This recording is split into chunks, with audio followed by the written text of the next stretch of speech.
But I'd love for you to share some type of get real moment, whether it's business or real estate or even your personal life, that will just allow others to kind of understand that, hey, it's not always rainbows and sunshine. We all go through challenges and we all eventually get over them. I would say as an investor, I made an early mistake. The first time I ever bought property across state lines, it was in Crowley, Texas, which is just south of Fort Worth. There's nothing wrong with the Crowley market, but I got so enamored of buying this place, my first ever out-of-state turnkey property.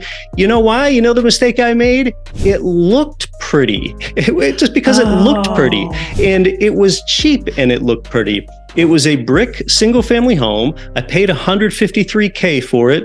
Despite the fact that before I bought it, the property manager that I was going to use in that market told me, hey, they don't think that's a good property for whatever reason. And I never found out why, but for whatever reason, we don't think we're going to be able to keep that one occupied. I bought it anyway. I was like, $153K, even though there was someone with local market knowledge right there that told me not to buy it because they couldn't keep it rented. I just thought it's only $153K for a brick property.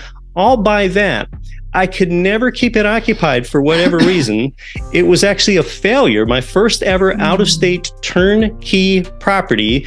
And I sold it because I couldn't keep it occupied. Now, I did sell it for $165K a couple years later, just a little bit more than what I bought it for.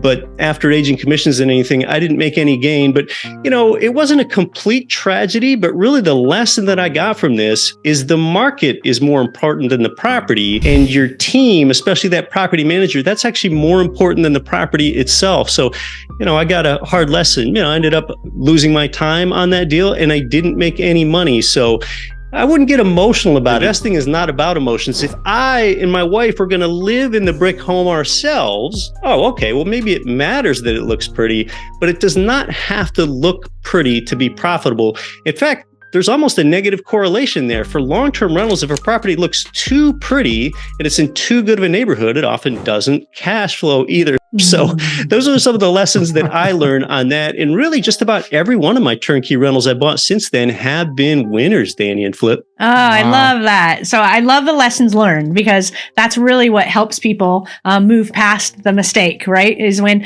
we can share what happened, what we learned, so that now they don't have to make the same mistake. So thank you so much for sharing that. Investing should be about facts and numbers, not emotions. I might have emotions in my own home, but yeah, that has no place in my investment. So yeah, that was the lesson learned. Yeah, don't fall in love with a pretty property. Pretty does not matter in a long-term rental.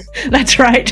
Pretty does not rent. Yeah. Just because it's pretty doesn't mean it cash flows. That's awesome. Yep, I love it. Okay, so now I'd like to really dig into what I like to call your superpower.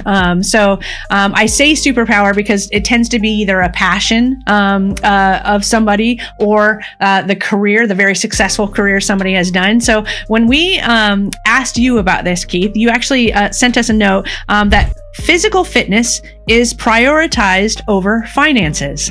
And I thought this was really, really interesting because I follow you on social media and I watch your YouTube videos. I listen to your podcast. I'm on Facebook most often. So what I really, really love is when I get to see you, running up a mountain, or I think you just posted like it's ski season. I see your workout videos. There was one, it was late at night. You were in your garage doing this one and you were balancing. I think I commented, I was like, oh, I totally want to try that now that I saw you do it. So I love that you said this. I'd love for you to dig into that a little bit more and maybe let us know like how you began. Yeah, well, I mean, I've been doing cross-country ski races since I was 9 years old. So, my parents always instilled in me the importance of physical fitness. And I don't think that everyone has to do things the way that I do them. But to me, in the United States where we live, money is falling out of the sky. I mean, you almost have to use an umbrella to keep the dollars from hitting you. They're just always, falling down out of the sky. So in my opinion, like finances is easy, but fitness is difficult. And I want to prioritize fitness because I'd rather take care of my own body than take care of my wallet. I mean, my wallet can come after my body, but I'm only ever going to have one body. And so does you, the viewer or listener. So that's why I prioritize things like I do. And I like to do it in the morning because that way it's done. And it also keeps your metabolic rate higher throughout the day if you exercise early in the morning. And as you've seen, I do some pretty intense exercise. So if you ask me what my superpower is, I guess I do have this motivation that comes from within. I don't need to have a personal trainer that pushes me. I can just find the energy myself. But yeah, it's true. People know me and look to me for, real estate investing guidance. But in my personal life, I prioritize fitness first and then finances second. That doesn't mean that anyone else has to do it that way. That's what works for me. And, I found that when I have business or investing problems, I still feel good about myself because I've still got this same body that I have. But, when my business is going bad, if I didn't feel good about my body either, gosh, I might really fall into a really sad mood or something like that. So yeah, I prioritize fitness over finances, and those are just a few of the reasons why. I love that. I especially love the do it in the morning. Flip and I have found, and obviously we don't work out as much as you do. Everybody can see our soft, fluffy shells that we are trying to get rid of bit by bit by being, having healthier eating and good practices. But we have found if we do not work out in the morning, then it's likely not going to get done at all. So above and beyond that metabolic rate and keeping it high, it gets pushed off by business or something else. And then it gets away from us. And here we are today. Yep. So I think for me, that was probably your biggest tip, is just reminding us, hey, prioritize this first, because your body is the one body you have in this lifetime. And it's important. Get in there, take care of it. And then you can do business and let the money fall all over. Yes. Try to keep it from hitting you in the head.